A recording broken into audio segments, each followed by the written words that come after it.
Hello, everyone, and welcome to episode 32 of the Fifth Meeple Board Game Podcast. We're a group of diverse friends who offer our takes on the latest and greatest board games to hit our table. I'm your host, Chris, the intellectual introvert, and I'm joined today by the Collector. Hey, this is David. And the Deluxeifier. Hello, everybody. It's Pete.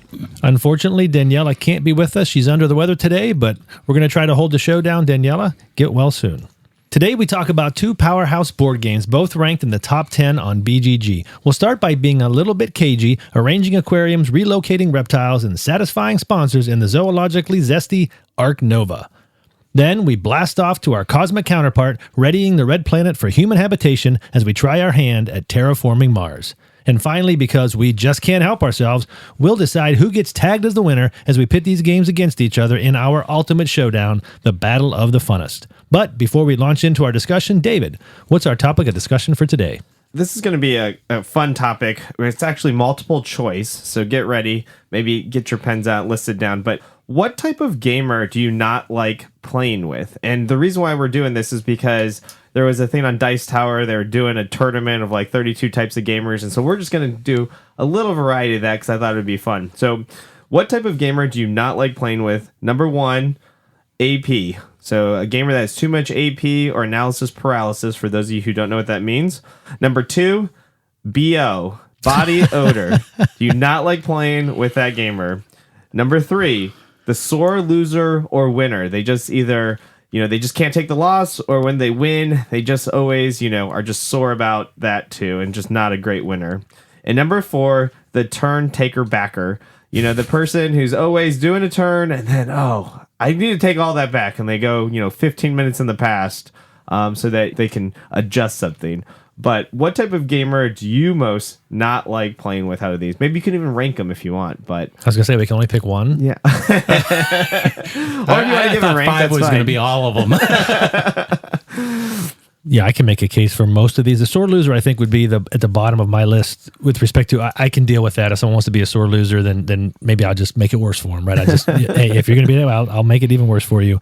AP, I feel like happens a lot, and I can be guilty of that sometimes myself, so it's tough to do that. Turn taker backer irritates me a lot. I'd probably have to go with BO if I was picking one, but then I think turn taker backer is pretty close right after that. Well, I'm going to go in reverse order, the from the least to the worst, and I'm kind of along the lines that Chris has here. Turn taker backer, I can deal with. And again, we've talked about this before, especially if somebody's learning the game. That's one thing. If we're familiar with the game, that's something else. A lot of times I'll just say, you know what, forget it. I missed my trigger. I missed my move or whatever. And that's a lesson learned to me. Sore losers, probably number three for me. That kind of comes out at the end of the game. Sometimes if it's during the game, you can hear a little bit of it. Analysis paralysis would be second for me. I think I fall into that category sometimes too. If I feel like I'm taking too much time, I'll just make a move. And again, my whole plan when I'm playing games with people is to actually enjoy it and enjoy my time with those people. So not only do I want to make it enjoyable for me, but for other people. The second one that you had, BO, this, I actually ran into this one time, and I'm going to say this was a girl that I was sitting next to when we were playing Magic the Gathering. So I was in a tournament with it. And I mean, it was terrible to the point where I was actually almost going to get up and walk away.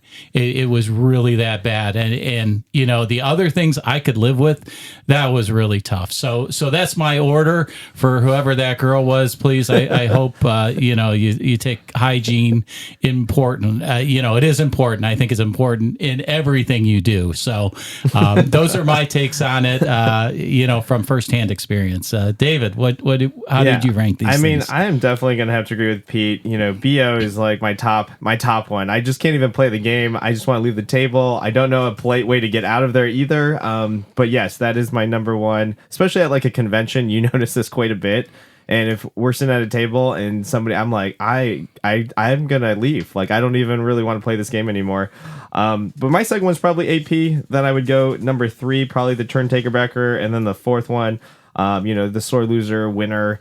I don't really care what other people think. So I could put up with the whining. I have a little toddler, so I put up with whining all day. So nothing new there. But This was fun. If you have an opinion on this, we'd love to get your feedback, comment on here, or email us. But, if you want to see the full bracket, because I didn't even think they could come up with 32 different kinds of people like this, but it's hilarious and you can watch it. It's on YouTube. But go to Dice Tower. It's a really fun one. It's about 2 hours, but it's pretty funny. All right, thanks, David. Those are our opinions on least liked playing partners, but would love to know what all of you out there have to say. Let us know by sending us an email at thefifthmeeple@gmail.com. We'd love to have you follow us on Instagram, Facebook, or in our BGG guild, or check out our website at thefifthmeeple.com. And before you forget, why not take a second to hit the subscribe button so you never miss a show? If you want to help us grow, one of the best ways is to leave us a review, hopefully a positive one, on Apple Podcasts. And if you do, we just might read it on a future episode. And finally, as always, thank you so much for listening. Now, let's get all of our ducks in a row and jump into our thoughts on Ark Nova.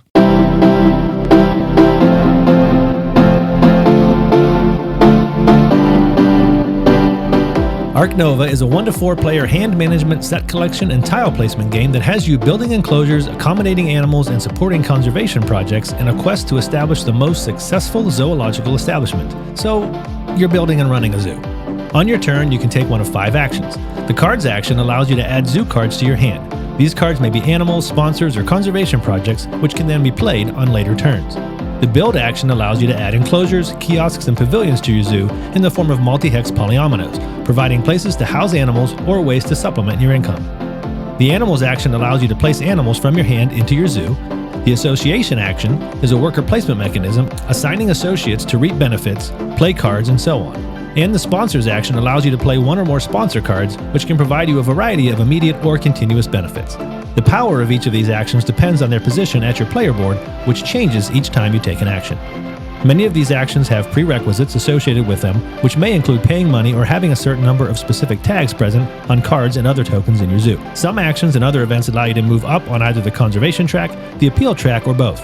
These tracks advance in opposite directions, and the end game is triggered when one player's tracks pass each other on the game board. Players then advance further on these tracks based on final scoring cards or other cards with end-game impacts. Points are then determined based on relative positions on the conservation and appeal tracks. The player with the most points wins the game and doesn't have to clean out any of the enclosures. Ark Nova was designed by Matthias Viga and was first published in 2021 by Capstone Games.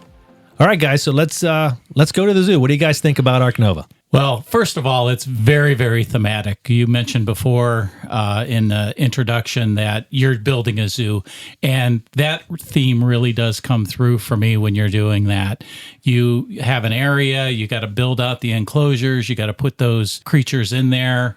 And while you're doing this, you're trying to balance your score, enhance your zoo. It really comes through. And this was a game that when I first heard all the hype about it, I was kind of on the fence on whether I really wanted to try it. And I ended up watching a couple plays of it. Now, the biggest thing that I do know about the game is it can go long, which was kind of a deterrent for me at first.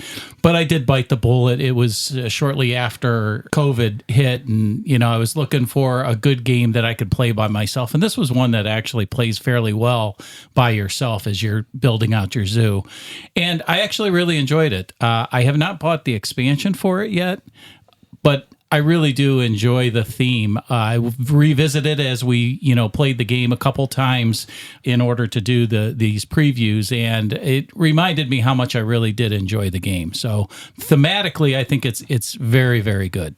Yeah, I agree. I like the building of enclosures and then populating them later. And I like a good polyomino laying game. And this is a different take that incorporates it into other mechanisms along with it. And I thought the game really did well with matching animals to their sizes, incorporating layout requirements. This one needs to be in an enclosure that's next to water or something like that. I thought it did it really well. We're going to talk about the length of the game in a little bit. Yes, we will. Yeah, my favorite part is I think this game just runs really smooth. Like some games, they're disjointed. They're not always...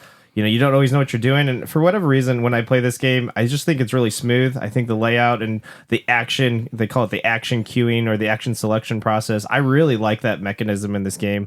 As you use a power, it goes back to the beginning. It's a level 1, and then all the other powers slide up on a power scale so that the actions become more powerful as they get higher up on the board.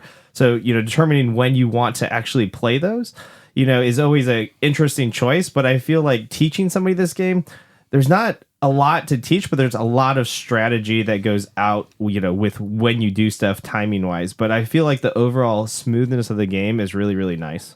Yeah, I really like the idea that basically the longer you wait to take an action, the stronger it's going to get. And sometimes it won't move up, but often that when you take an action, the other ones all get stronger. And that is a really interesting puzzle of, okay, when do I do this? And how do I do it at the right time? Not only get the most out of that action, but to really set myself up better for the other actions. I'm not sure if that's in other games. I haven't necessarily seen that. I'm curious if you guys have, but I really did like the way, okay, that's a little puzzle in itself inside the bigger puzzle of the game. Yeah, speaking along the lines of that card play, one of the things that you can do too is as you're progressing along and building your zoo, you're going to hit certain milestones where you can actually flip cards over and make them even more powerful than they are. The really great thing about this is you can't flip them all over. You can flip 4 of them, but you can't do 5. The last game I was playing with Dave, I got to the point where I couldn't progress any farther on the track because I didn't flip that particular card over. So there's some really interesting plays and decisions to be made on what kind of path you're going to go down. And then you have to kind of, whatever path that is, you got to continue going down that path. So I really like it where you can't do everything. And I think that really shines in that card play. It's very, very unique. I don't think there are very many games that do that. And I'm surprised, quite honestly, that there hasn't been more games that have come out that way. Yeah, I mean, I agree with Pete. I think that's a really cool part of the game because it will cut you off from doing something that other people can still do. And you're like, oh, that's really cool. But then they can't do something on your board too. I think that's a really cool aspect of this game and something that I haven't really seen a lot of either. So if it has been done, it hasn't been done in, I feel like, such an elegant, streamlined way where you just don't even notice it. It's just kind of built in and you don't have to really explain it to people. It's just smooth. Yeah, there's some good card mitigation too. There's extra tokens which can boost up that power when you need it. You know, you might have a card in the 3 spot and you really need it to be a 4 in order to take an association action that you want to do. So there's some mitigation that's built into the game, which I think is really good as well. Yeah, and I also think the game is designed to where there are certain actions you can only take when they get to a certain strength, and you're only going to be able to take that strength of actions so many times in a given round or between breaks. And so it polices itself also in using that mechanism to control how powerful you can be or how fast you can get powerful. Yeah, and I think there's a race too to like unlock. I know I don't even know what they're called, but your little people guys and stuff like that to have more actions on the board or the association board and stuff like that. I like that there's races within kind of races on this board. There's a lot of things that you can go for and unlock. You're kind of racing other people to do it, but then you're trying to be strategic about it too because you have to make certain choices. Because again, if you make certain choices in this game, you might not get to unlock all of your association people. There's a bad path in the original game where you can kind of choose the wrong way and only have 3 of those guys unlocked, which I think really hurts you for endgame.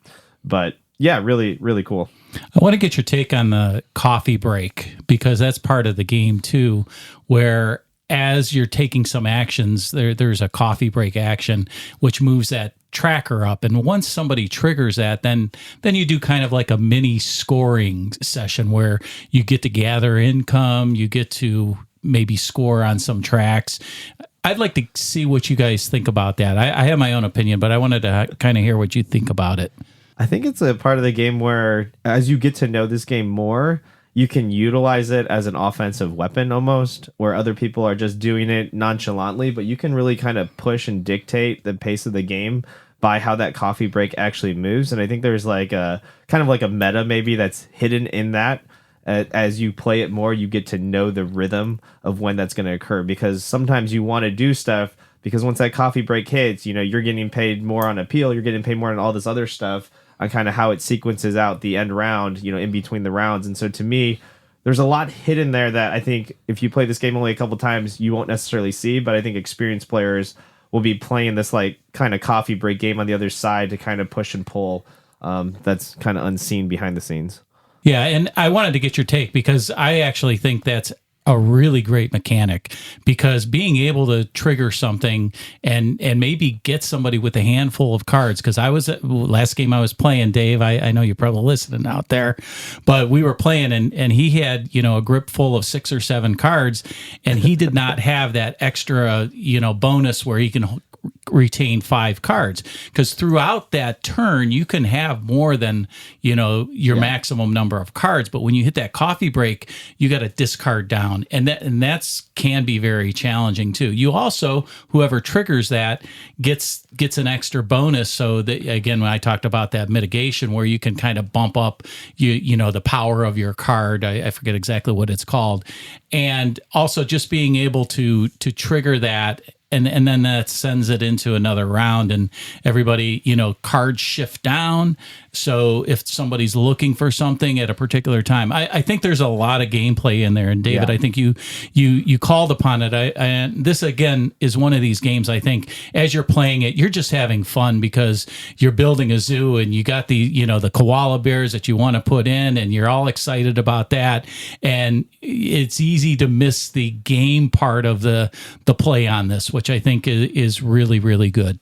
Yeah, I think you could play this game, especially like if you're new, and you could have a good time even though you get a really bad score, because you put the bears in your zoo, and you had a petting zoo, and you kind of go for all those things. And so this game sometimes lends itself to, I think, people that just want to come in here and just play a game, and they don't really care about score. They kind of care what's on their board, and that's totally fine, because you might get rocked on the scoreboard, but you're coming away having a good time because you're looking at your zoo being like, oh, I had all these cool creatures that I actually wanted in there. That's not necessarily my game, but that is, one of the games. But I do have to give a call out because I don't normally do this, but I love the way this board is actually set up, and I think it's really good game design. So if you actually set this board, it is kind of a table hog, but the board actually goes horizontal, and then if you flip it over, there's a vertical side. So, if you're playing like 2 players, you can have all the cards facing you so that it's easy to read. But then when you're playing with multiple players on the table, you could actually flip over the board. It's the same exact board, except the layout's different, so the cards go up and down. So almost everybody at the table can actually read them, instead of like half the table trying to read, English backwards or upside down like we always try to do. And I just think more games I wish would incorporate something like that, where a lot of times the game board's only facing 2 of us on a 4-person table, so we could read everything really well, but the other side is always struggling to figure out how to read something. And I just want to call that out because I think this game does a really good job of it. I haven't really seen a lot of board games try to incorporate a different way to view the board based on player count, and I really do like that. All right, so those are some of the things that maybe put the wind beneath our wings, but what about things that maybe rattle our cages a little bit? I'm going to start, and that's that I just feel like it's just too darn long when we play this. I've seen things on BGG where people talk about, we get through our games in 45 minutes, and then inevitably there's a bunch of other people saying, I don't know how you do that. I can tell you our games tend to go 3 hours. I tried it online. It went 3 hours. It's fun and interesting, but I seem to always find myself ready for it to be over well before it's actually over. I enjoy it. And I'm like, okay, I'm ready for it to be done. And let's get to the scoring piece. So while I agree with what you just said, David, that, hey, there's some fun things you can do, I think it's a pretty long game to be able to go through and just say, oh, gee, I got the pandas in that I wanted or something like that. Maybe just me, and maybe the more I play it, the faster it would get. But man, that game just went way too long for me, and then I played it again and went way too long for me, and I haven't been able to get away from that. Yeah, I agree with you 100% on that. That's the first thing I have written down here is long with exclamation points after it. It is a long game. It's enjoyable. It's one of those games, though, when you're playing it, it doesn't always feel that long, though. Again, as you're playing the game and you're doing things, and then you watch those tracks start to merge. It's a slow start. We talked about some other games that have like a slow burn to get going, and until you start getting that engine going, and you get more things in your zoo, which gives you more bonuses, which allows you to buy more expensive animals and things like that. I think that's part of the game. Dave and I were actually talking about it, and I think there are some ways to try to speed that up again, but I'm not quite sure how you can really do that. I know there's some things that say start, higher up, so, the game goes a little bit quicker. But then I think there are some boards which require you to fill your zoo, and you need that time in order to do all those builds and things like that, especially when, people are pushing those breaks and moving the game along, because, again, that progresses it as well. But I agree with you 100%. It's just too long for me. Yeah, I mean, I normally would say the same, but for whatever reason, I know the games. I'm looking at all the times of the, 3.5 hours, 4 hours, 2 hours. I'm looking at all the play times that I have for this game, and yet I don't necessarily feel that way, and I normally feel that way with some of the games, but for me, maybe it just hits home a little bit, so I'm okay with the time. I don't really notice it. But yeah, I think there should be ways that maybe you can jumpstart it. There's probably creative people out there in BGG that have some sort of mods on here, but I think it's because the end game is so unique as far as your conservation track and your appeals track. They have to actually cross, so somebody actually has to score positive for the game to end. There's not like a set number of rounds or other triggers like that, and getting those two things across can be difficult sometimes if people are playing the game certain ways, especially inexperienced people. I could see this game dragging out quite a bit. And maybe that's what it is, that we're just not pushing the end game. But speaking of the end game and scoring, that's the other thing that I had down at the top of my negatives list, that it's odd to me. It's confusing to me. It wasn't fun to me, the way that end game happens and the way the scoring then happens as a result of that.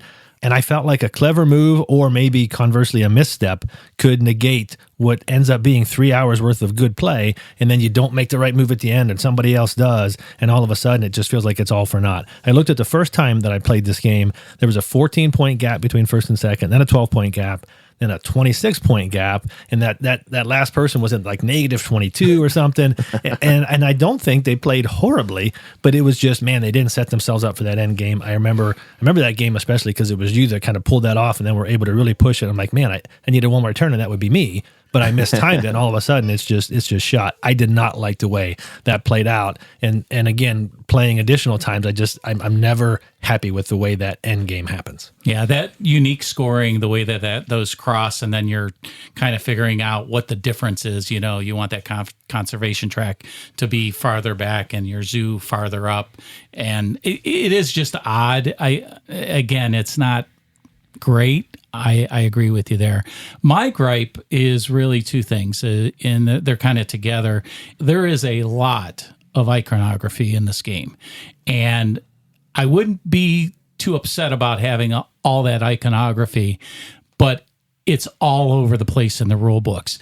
On the back of the rule book, they have maybe 75% of those icons. It's the other 25% that I'm really looking for. And I was digging through, there's 3 different rule sections. There's the regular rules, there's an enhanced thing, and then there's there's the short piece of paper that, flips over. There's some good things about it, but the rules just kind of seem all over for me when I'm looking for one particular icon to do something. And that was kind of a struggle. And I think that adds to the game, especially if you're not familiar with it. You only play it maybe a couple times a year. You really got to know what those icons do and some of that interaction. But those are my kind of gripes about the game. I don't know. Maybe I play it too much now, so in my head I don't have that problem anymore. But I can see what you're saying for a new player. It is a lot to take in. There's a lot of different iconography on a lot of the different cards. But my biggest gripe with the game is just kind of how that river of cards in the middle doesn't move as much as you would want it to move. And I think the accessibility sometimes, especially with new players, try to teach them how to get cards and where they can pull cards from, because they have to be a certain level, and other people are just freestyling because they powered up their level 2 card that way. I think that's the hardest part to teach on this game, is what cards can I actually take from the center and when can I take them? And I think it's not always easy to explain. Once it clicks, but sometimes it takes a while for it to actually click on what can I actually take from that middle section. And I wish that there was a way that we could just see more cards in this game. And I think the expansion touches upon that a little bit. They flush that a little bit more, but I feel like for whatever reason, we have this huge stack of cards and we barely ever see half of them. And so I just would like some more mechanics to get more cards flowing through the process. I agree with you that if you play the solo version, they actually suggest playing 3 different games. And as you go through the cards in one game, you set them out of the game. So you play with the next round of cards. That way you actually do see a lot of different cards in the game, because the last game I was playing with Dave, I was waiting, for particular tags to come through, and they're not coming through. And, that forces my hand to, maybe push those brakes to flush those cards down. Very interesting mechanics. I don't think, there's one solution for it. I think that's kind of baked into the game, but they are good points and things to keep in mind when you're playing the game. All right, well, we're coming up on closing time here at the zoo. David, maybe start our wrap up here with pricing. Yeah, so if you're looking for Ark Nova right now, go out and get it on Amazon. We're during the holiday season, we're recording this, and it's at $54 on Amazon. You could buy it used. I would say if you're looking at the secondary market, this price is trending anywhere between 35 and 40 is what I see most of this game going for. If you go to a local board game store, I do always like to check our local board game stores. We're blessed here in Cleveland, have a lot of them, and the price is around $60 at most of those stores. So now's a good time if you're an Amazon shopper to get it on Amazon for $54. I mean, normally it's $75, so that kind of shows you we're doing little sales for the holiday there. But I think it's been holding its value, and I don't see too many people selling this game either. So I think that could be good too. I feel like $54 is a decent price for what you get in the complexity and the amount of time that if you like the game you're going to spend on it. 70 is probably a little high. Yeah, a couple of things that you can do if you do want to bling out your game a little bit.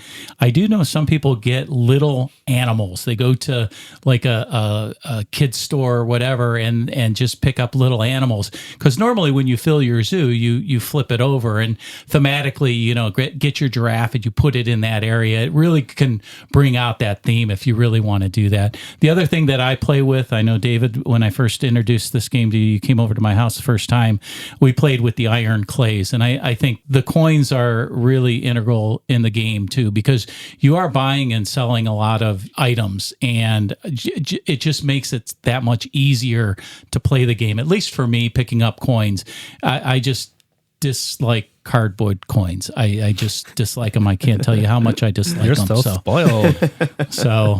But those are a couple things that I know a lot of people do to bling out the game. I mean, card wise, it's beautiful. You don't even really need to sleeve the cards because it's not like you're shuffling the deck over and over again. You shuffle it up and that's it, and then you're just drawing cards. So, it's not really hard on the cards either. So those are my takes on that. Yeah, I like the idea of getting the little animals. I assume you don't have one for every single card because they're pretty specific. But okay, I got a bear, so I'm going to put a bear in this one, and I can see that help bring the theme alive even more. Yeah. For me, I went on a pretty big roller coaster with this game, but it all went pretty fast. It was a very quick roller coaster. I liked the theme. I read the rule book and thought, okay, maybe a little more complicated than I wanted to get into. Then I watched a video and I wanted to play it. And as we're playing it, I'm enjoying it. And then about halfway through, I'm like, how long is this game? And then the end game came and I'm like, you got to be kidding me. And since we do this podcast, I had to play it a bunch of other times, which I did, but really honestly only because I needed to do it for this podcast. So maybe a little bit of foreshadowing on what we're going to get to. I think if it was a little bit shorter and the end game was a little different, I would really love this game. But I get to the point where it's like, okay, it's a little bit too long for what I want to do and what I'm getting out of it. But I think now is probably a good time to trade in our biomes for space domes and rocket into our discussion of Terraforming Mars.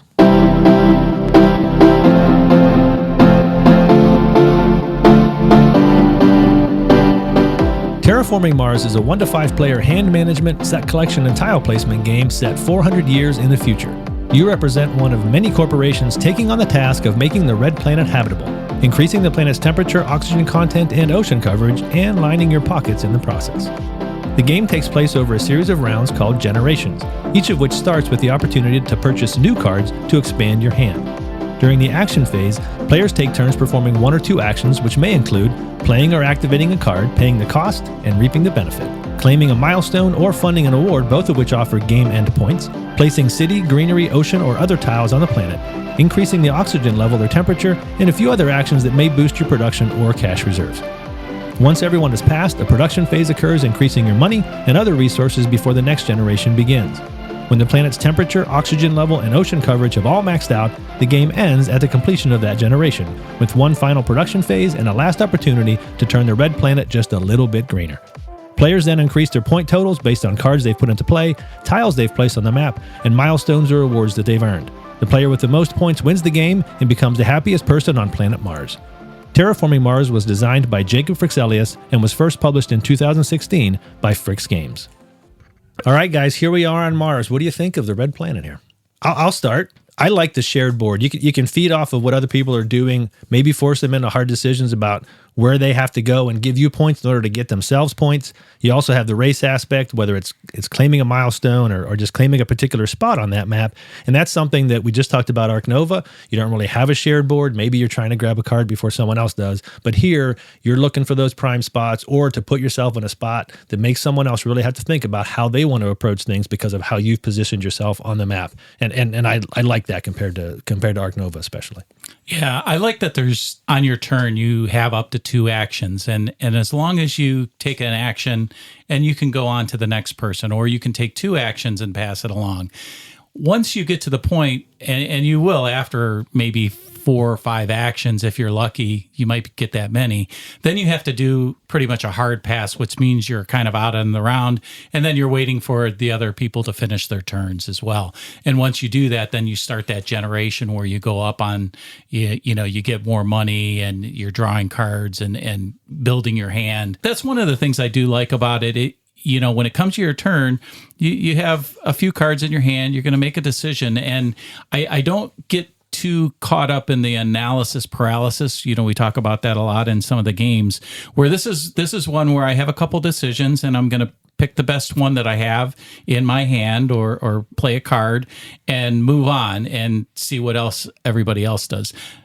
Yeah, that 1 action versus 2 action too. It depends on where you're at in the game. Maybe I'm going to take them both so that I can go and grab something before someone else does. Or maybe I'm just trying to limp along and get to the point where David has to pass and he can't use his predator to eat my bird this time. And so I'm just trying to wait to play my bird until after his predator eats and things like that. And so, okay, if someone finally moved that temperature up 1 and now I can come in and raise it up the extra 1 and get the bonus. So it is kind of interesting how, okay, sometimes you're just going to play 1 and sometimes I'm going to get it out. And then if you're playing with a new player, maybe they're doing that meta portion of the game and they're gonna suffer because of it, I think. Yeah, this is one of the games too where I am looking at what other players have on their boards and not on their board, but how much credits they have or how much resources they have in order to snag those awards or milestones.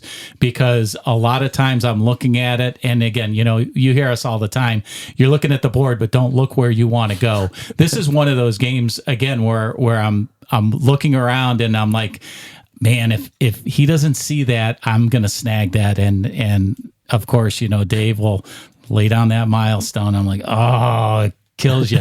But that's part of the game, and I think that's the interaction that this game has over Ark Nova, that you're actually feeling like you're working with those people and against them at the same time, which is really fun because you got to find that balance of, are they going to lay something down? Because they might put something down that's going to benefit you too, put that greenery between us, and you're also trying to see, who's higher on the track and try to figure out, can you team up with somebody and maybe, knock somebody down a peg or at least hold them back a little bit. Maybe that's the card that you play and, steal some of their credits. So I really like the interaction. I think it's just the right amount. I don't think it's overdone, and it's not done in a punishing way where you take my credits, and sometimes it hurts a little bit more than others, but it's not like you're just being, zeroed out and they're just gunning for you. I know you guys have talked about this, but one of my favorite words with games is agency. I want to be able to control what I do and when I do it. And I feel like this game gives me that in spades, whether it's the economy. We all get cards at the end of the round, but, am I going to pay for these cards? Because if you want the cards, you have to pay for them. If you don't want them, you're going to, give them back. I like that there's agency there. You don't just get 4 cards every round. You have to figure out, do I want to pay for these? And then I have to actually pay again to actually play them. I like the fact that, you could use steel or titanium for some of the cards along with credits to be able to pay for that. So you're trying to manage and saying, is it worth a couple of my steel, so that I could pay for this card a little bit cheaper and then only pay a couple credits so I could do something else with my other credits. And then like you guys were alluding to, I like at the end of the round, it's just like, you can keep going as long as you can take an action. And I really like that meta that's always in there. I know Lost Ruins of Arnak does that as well. And that's one of the reasons why I really like that game. But to me, I think there's just a lot of little kind of nuance agency things that you can kind of do and control your own destiny. You're not kind of locked in, and you have to have a really good approach to this game because a lot of things kind of flow together. and you can do it, and you can be creative in how you pay for things and kind of what you're doing, and really maximize a lot of your effort on this board, and play it really differently than somebody else. And I do like there's a lot of ways I feel like you can win this game as well. And I can remember playing at Daniela's that one time where all four of us played an entirely different way, and the scores were really close at the end, but we all took a different path. And it's just what was available to us, how we approached it. And that's just to your point. There are multiple ways to win this game, and I think that's a well-designed game when that exists. There's not a clear path. You got to do this. Yeah. Yeah, the worst part is when you buy a card, and then you're like, oh, I'm never going to use this card, and you have to sell it. And you only get 1 credit for selling it, but you had to pay 3 credits to keep it. That's a bad feeling. Don't do that. Yeah, I like the asymmetry also of the different corporations. There is a recommendation when you're first starting out, play with the standard, but then I would say do that the first time and then go into the corporations, because I like having a little bit of different way of approaching it each time. Everybody's got a different benefit they can go at. And again, that just feeds to different people are going to follow different paths. Give me a little slight advantage while other players have their own slight advantage as well. And then finally, I've grown an appreciation for the awards. The milestones are pretty straightforward. You're the first one to do something, you pay 8 mega credits, and you're basically buying points. But for the awards, you're basically betting on yourself. And it's a matter of, okay, when am I willing to place that bet? And if you wait too long, now in order to place that bet, it's going to cost you more. The first award is 8 credits to fund, and then it's 14 and 20. And I'm a conservative guy. I'm not a betting man. So I tend to I want to know that I'm going to, be pretty good chance of getting that. And then someone comes in, funds an award, and now it's more expensive for me. So the more comfort you get with that award, the more it's going to cost you. David, you're a betting man, and so maybe you're more willing to take that bet. And then as soon as you do that and you fund that award, now you've got something else to work towards, but maybe it little limits what you want to do because I've spent money on that. Yeah, exactly. So that's an interesting part of the game for me that puts a little bit more of that, okay, what risk, when am I allowed to, or when am I willing to take that risk there? I do think that is a little bit of a catch-up mechanic, because normally the people that are in the lead that are funding those awards feel like they can get a good grasp, but they're actually putting a lot of credits down to get it, and almost, giving some of the players that maybe you're like, I don't know if I could do that, but now gives them a direction, and they don't have to spend those 14, 20 credits to do it. So it gives them a little bit of a catch-up because you're pouring so many resources. And maybe at least steal 2 points out of it. Maybe exactly. You won't get first, but you can position yourself to get second place in a couple different awards without having to fund them. Yeah, and there's a race to get those because you can only have 3 in each category, which is important too. Because once 3 are in, you have 3 awards and 3 milestones, you can't fund anymore, which is kind of encourages you to make that bet. I mean, and sometimes you could hate award fund, meaning that you look around the table, you're not in position for a couple of those, and so you fund something that you might not win it, but it's more of a toss-up than if you let somebody else just fund it automatically and you have no shot. And so there is that aspect to it too, where you could try to throw a wrench in everybody's plans because you're like, well, we're going to do that one because I don't see anybody over there. That sounds like you, David. I'll tell you. I'm just going to add in here because I did play with Bob and Dave, our other fifth meeple, and Bob brought his blinged out copy. He actually has the 3D printed things. That's awesome. I'm going to post that up on our website and that. But the really cool thing was he had the Prelude expansion, which kind of gives you that kickoff. We talked about it a little bit in Ark Nova that sometimes this is a little slow go those first couple rounds because you don't have, maybe the funds that you do. That does seem to help with the game, at least start you off in some kind of direction. It's kind of like giving you a bonus on, a starter corporation. And it was helpful and really enjoyed playing with that. So that's something else that going forward, I would really encourage people to get that expansion with it. I know everybody who says that they play with it, they always want to do Typically, Prelude. that's what they play with, yeah. My son Christopher is a big fan of this game, and he's got all the different expansions, and I think they're all pretty good.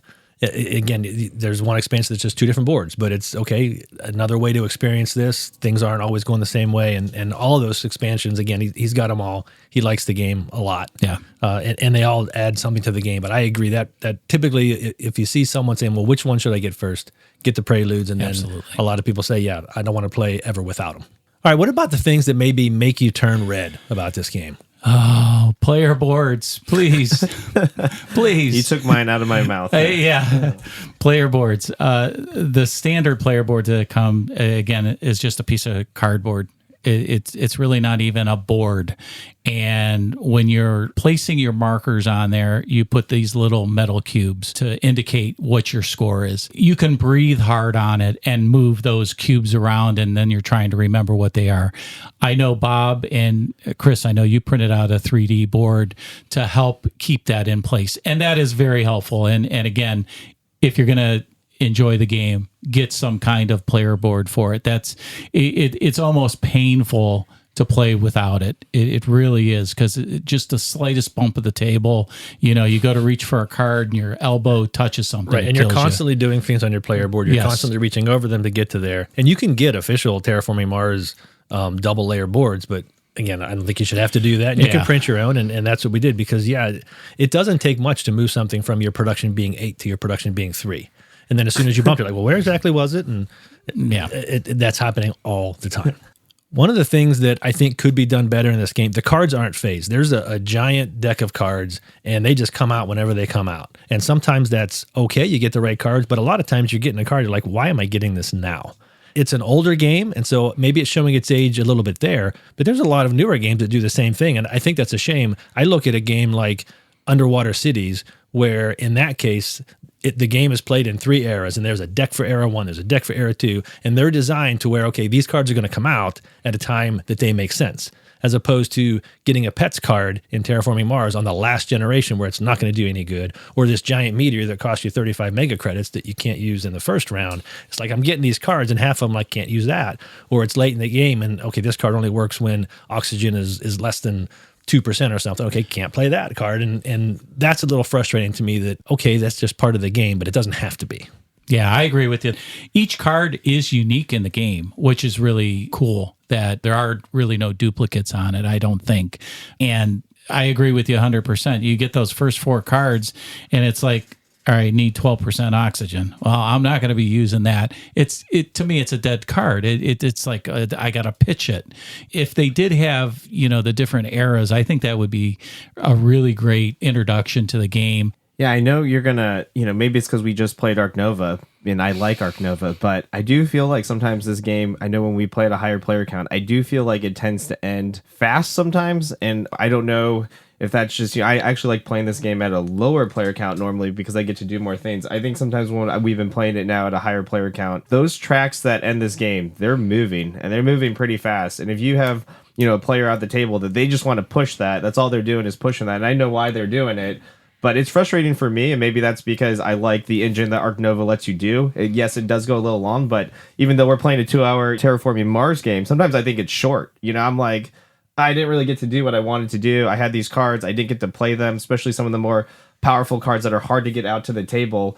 I just don't get a chance to play them and actually see them run. And that to me is a little bit frustrating sometimes, but I do encounter it more, I think, when I play at a higher player count, because I don't have as much control over when the game actually ends. And for some reason, I feel like maybe I have more control over Ark Nova, but maybe that's just because other people don't know how to end the game as well. But in this one, I feel like the end conditions can get met really fast and really push that to the point where the end game conditions don't change. If it's a 2-player game or a 5-player game, it's just you got to get those 3 tracks to the end. And so in a 2-player game, you also get to do more of the things that advance that, and you're earning more points. To me, I don't really want to play a 2-player game of this. And I've played a decent amount with my son of 2-player games, and all of the take that is in one direction. You do get to do more, but then to me it suffers from you can't spread things around. There's not as much interaction. In a 5-player game, I think it goes too fast. For me, the sweet spot is 3 to 4. Yeah, I think the game length is the same. When I say it goes too fast, it's like, okay, 6 generations and we're done, or 7. The number of generations you get to live through is less the more players you have, and it just feels like you don't get to do as much as a result of that. To me, 3 to 4 players, I'm going to play this. 2 to 5, I might be passing. I would kind of agree with that. I like it at a higher player count versus, you liking it at the lower player count. And I'll flip flop on Ark Nova that we talked a little bit about before. I would rather play Ark Nova at 1 or 2, maybe 3, but that's about tops. I would not want to do Ark Nova with 4. especially if you're even teaching anybody. And I think it comes back to what you talked about. This game does have more interaction, so you are at the mercy of what other people are doing versus Ark Nova, where you are just working on your own board. Yeah, there's some shared, resources out there, or maybe you can't get a particular thing that you needed at that particular time, but eventually you will. All right, before we close the airlock here, David, what's the cost looking at? Yeah, so right now with this game actually being out there for quite a bit, normally it's at $80 on Amazon. Right now, because we're in the holidays, it's at $70.15, a really weird price. You can go on Walmart.com. You can find this game at most places now because it's been out there for a while. Even Walmart's selling it for $64. I was looking at the used market. It was still going around $40, $45 on the used market. And then if you're looking for new from your local board game stores, I was seeing around the $60 mark, that $59.99 price. That's holding, which, compared to Ark Nova, they're about the equivalent of the same price, but I feel like Ark Nova is a little bit higher quality as far as component goes. Yeah, if you're thinking about upgrading or blinging out the game, the two things that I mentioned before, the first of all, you got to do something with the player boards. That's almost a must for me. The other thing, and again, I mentioned before, Bob, he's my other guy that I play with the play group. He had printed out 3D components, and it does look fantastic on the board. It's one of those things that playing with the regular cardboard pieces on there, that's still thematic, and you're putting your little cube out there. But when you're actually building up and you're seeing these trees growing on Mars, it's really cool, and it's very, very thematic. Yeah, for me, it's interesting. Terraforming Mars is a game that I love this theme. I like any kind of space theme.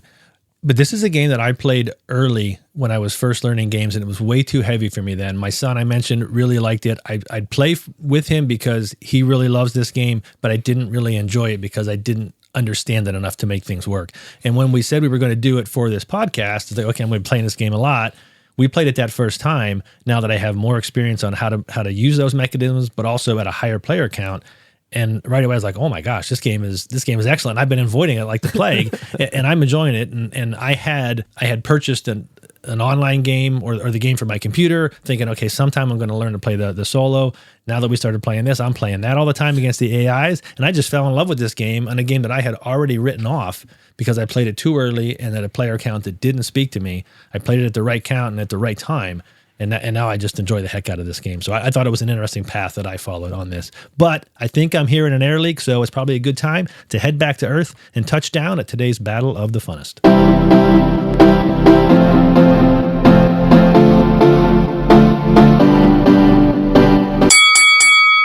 All right, everyone, the moment of truth has arrived. It's time to separate the men from the boys, or more appropriately, the games from the toys. We're pitting these games head-to-head against each other in the ultimate face-off. In one corner, weighing in at 3.77 out of 5 with an overall BGG rating of 8.5. First put on display in 2021, the main lane to entertain your brain when rife with strife about wildlife. Offering displays for days and cages for ages, the king of conservation, the Raja of research, the czar of the zoo, Ark Nova. In the other corner, weighing in at 3.26 out of 5 with an overall BGG rating of 8.4, circling the sun at 54,000 miles per hour, able to leap Escarius Mons in a single bound, supplying steel and titanium for your board gaming cranium, the ruler in red, the coolest kitty in Noctis City, the greatest show not on Earth, Terraforming Mars. And now, let's find out who gets tagged as the winner in our Battle of the Funnest Showdown. All right, guys, you know how this works. We're going to evaluate these games head-to-head in 5 different categories: theme and production, mechanisms, value for your time, replayability, and the fun factor. We'll each choose which game we think outdoes the others. In each category, the game that gets the most votes wins the category, and the game that wins the most categories takes the prize in our Battle of the Funnest. So let's start heating things up, starting with theme and production. David. Yeah, so for me on this one, the theme and production, the themes on both of them, I like both. I like space and I like animals, so I can see why these are highly rated in the board gaming world. But it comes down to production for me because I really think the themes are kind of equal. The production, I think just Ark Nova looks nicer on the table. It feels better. Like Pete was saying earlier, with all the component issues as far as like the original player boards that come with the game, for a game to be this popular and for them not to upgrade those boards just as a standard copy in their newer editions, to me is just a fault, just something I can't go back on. So for theme and production, I'm going to go with Ark Nova on this one. Sending it over to Chris. Yeah, I'm going to go with Ark Nova as well. I think the theme for both of them is pretty good. I like what Pete was talking about with respect to blinging it up with the little animals. I think if I play this again, I might try to do something like that. But what really does it for me is what Terraforming Mars is known for, which is those terrible player boards, and I just can't get past that. So Ark Nova for me. Pete, is it a sweep? It is a sweep, yeah. I just enjoy the theme more than anything else, building out that zoo. I'll leave it up to Musk to, terraform Mars, but at least I feel I can make my own zoo and, charge admission. So we're going to go with sweep it, Ark Nova. All right, so Ark Nova wins theme and production with the clean sweep. We'll go to mechanisms, and Pete, I'll kick it back to you. All right, this one's a tough one for me because I like the mechanisms in both of them, but I'm going to go back to something that I really talk about in games, and I think the simplicity of the mechanisms. I think Terraforming Mars just does it a little bit cleaner for me. Those two actions, there's a lot of card play, but that's where the main game play is, and I enjoy that part, and I really do like the interaction with the other people. So those are my, that's why I'm going to go with Terraforming Mars. David? Yeah, so for me, I'm probably going to go on the opposite side of Pete on this one. I just really like the action selection system, the action queue system that Ark Nova uses.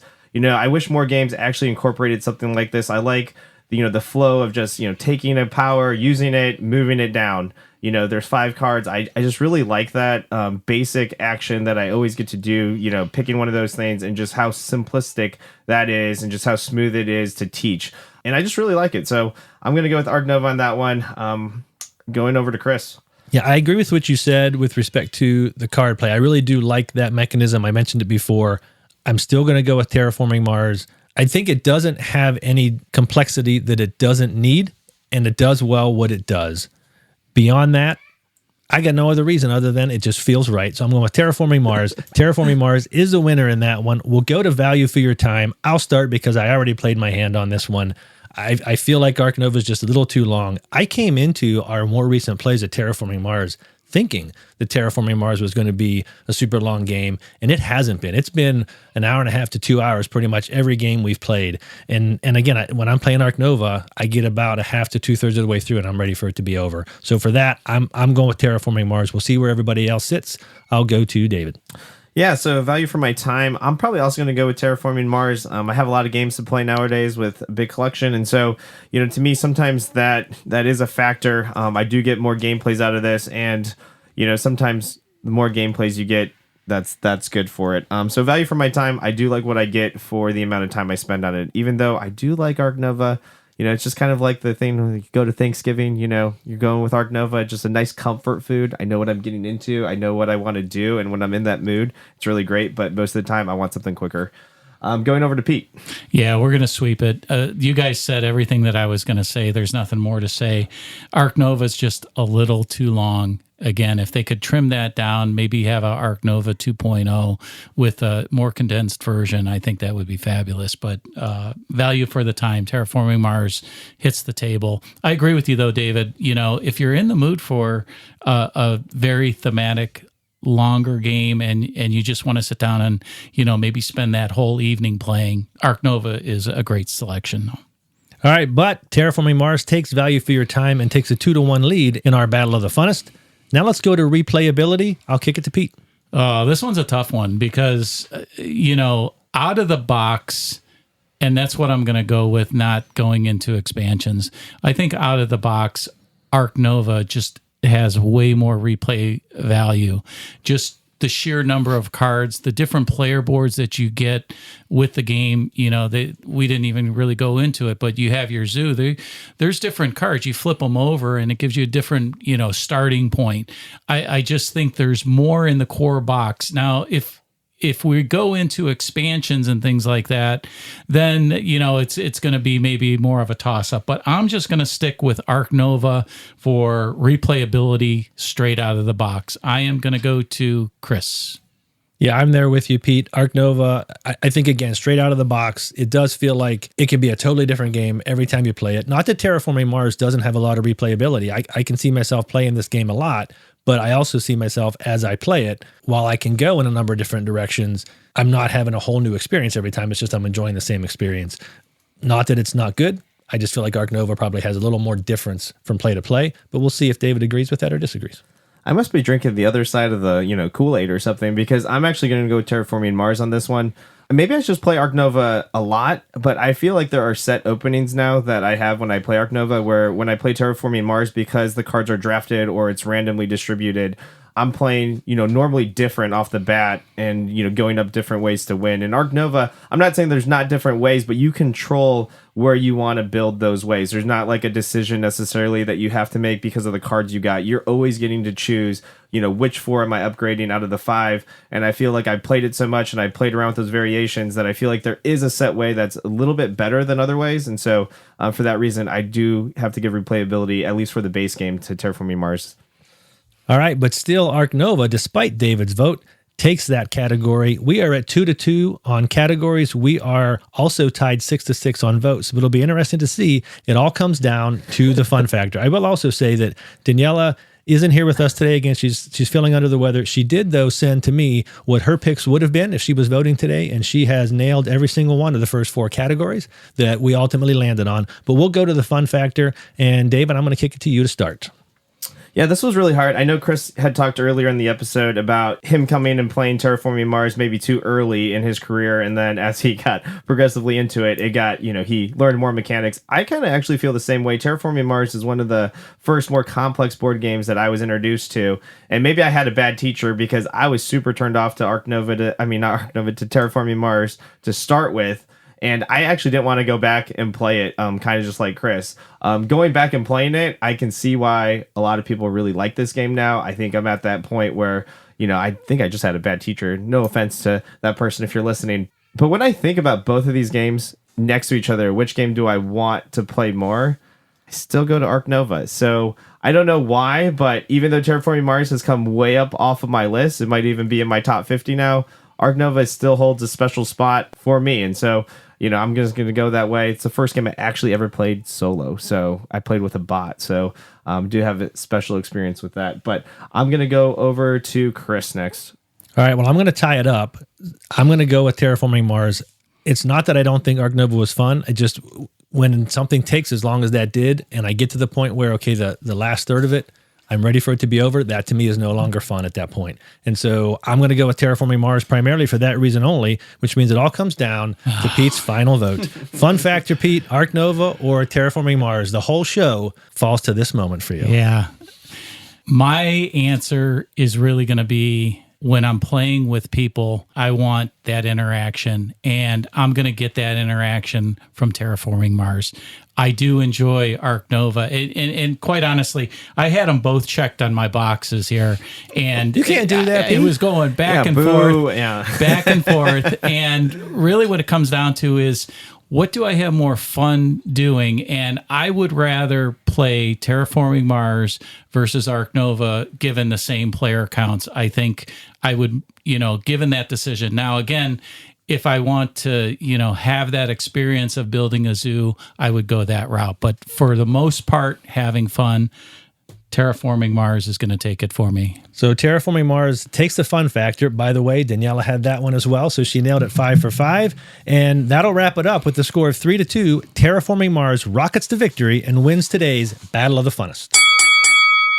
Well, folks, that brings us to the end of yet another episode of the Fifth Meeple Board Game Podcast. We hope you enjoyed how we managed today's show. And if you'd like to get in touch, just email us at thefifthmeeple@gmail.com or reach out to us on Facebook or Instagram. Thanks again for listening, and until next time, may all of your stars stay aligned. Goodbye, everyone. Thanks for listening. Adios.